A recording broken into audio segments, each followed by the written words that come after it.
Hi, and welcome to part 6 of Everything That Made David Banner Turn Into the Hulk. I'm your host, Kevin the Chicken. Now, we left off at the end of Season 4, and Season 5 is only 8 episodes, and then there's the reunion movies. And when that's done, we'll be heading into the classroom for a little bit of analysis. So sit back and enjoy the show.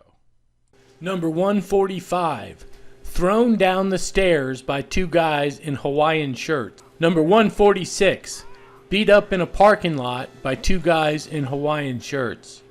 The Hawaiian shirts seem kind of obvious, but remember this was in the days of Magnum PI. Number 147, caught in a landslide protecting escaped female convicts. Number 148, roughed up by prison guards protecting female convicts and their newborn babies. You know, here's another case where he might have taken another second to consider the kind of jobs he was taking. Number 149, tortured by clandestine government agents. Number 150, beat up by preppy security guards at a political rally. Number 151, chained to a tree by asylum seekers. Number 152, beat up by redneck. Number 153, log dropped on him.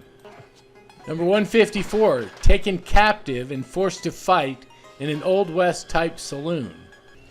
Number 155, cave-in in an old mine. Number 156, thrown through a plate glass window by survivalists in an abandoned town. Number 157, locked in a closet in an abandoned hospital. Number 158, thrown into a panel in a lab by Thor.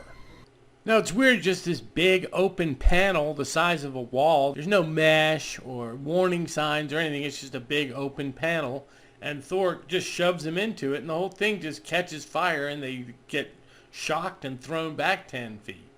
Number 159, beat up by a fake security guard. Number 160, hit with a gun by a scientist. That wasn't a mistake. The guy had a gun in his hand, and David said, "Give me the gun," and he said, "I'll give you the gun," and then hit him in the head with the gun. Number 161, beaten on a subway while a woman is accosted. The best thing about this one is that David Banner has a beard and the Hulk doesn't. Like, he falls in love with some woman and he says, "You know, I have a secret. I'm secretly the Hulk." And she's like, "You can't be the Hulk. It can't be true." And he's like, "Well, why? Because I'm so sensitive and caring." And she says, "No, because, you know, you have a beard," and he doesn't. Number 162, giving testimony in court in his dream. You know, it's weird that he could have a dream that he is the Hulk when he supposedly doesn't have any memory of being the Hulk, right? It just seems weird that he would dream about something that he felt strongly enough about that he would turn into the Hulk for it, right? But then when he wakes up, he didn't actually turn into the Hulk. I don't know, maybe I'm overthinking the whole thing. Especially since the first thing he does, he gets up, he washes his face, and then he turns into the Hulk. Number 163, waking up from a dream about giving testimony in court. Maybe it's something his body just naturally kind of, waited until he was standing up before he turned into the Hulk. Kind of like how you get up to pee.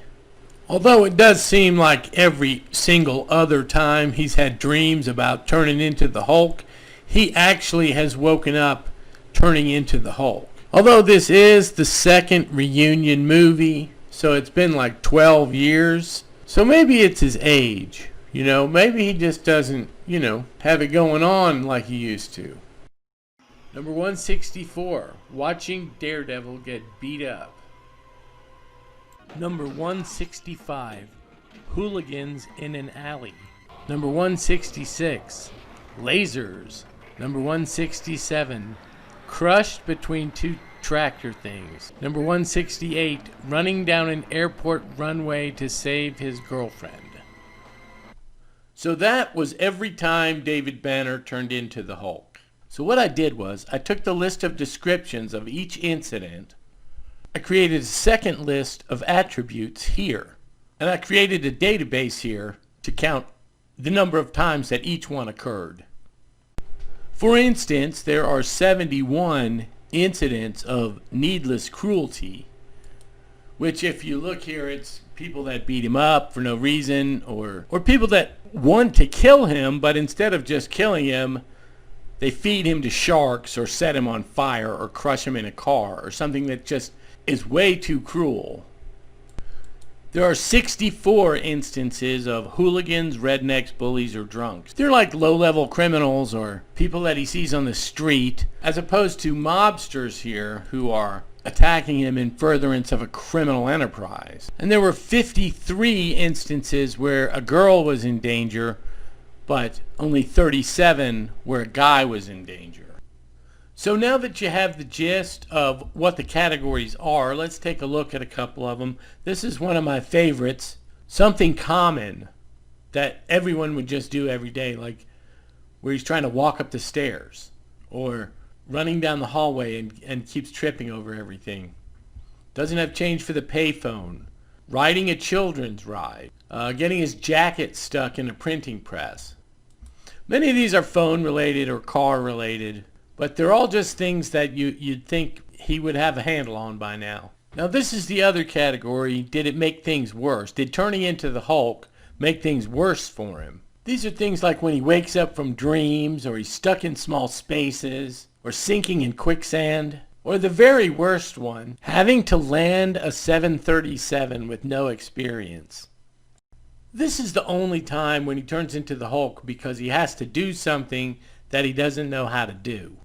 What's weird is that, like, David Banner actually stood a chance of figuring it out, but there's no way the Hulk could have figured it out. There's 14 times that things are on fire, which seems kind of low to me. I might need to recount those because I would bet that it's at least twice that. There's 10 animal attacks, including the bees, and only 2 times each that it was raining or that someone died. And one was both happening at the same time when he was in Hawaii and he got married. Anyway, thank you all for watching. This has been Everything That Made David Banner Turn Into the Hulk. Please click like, share, and subscribe. Leave a comment down below. And have a nice day.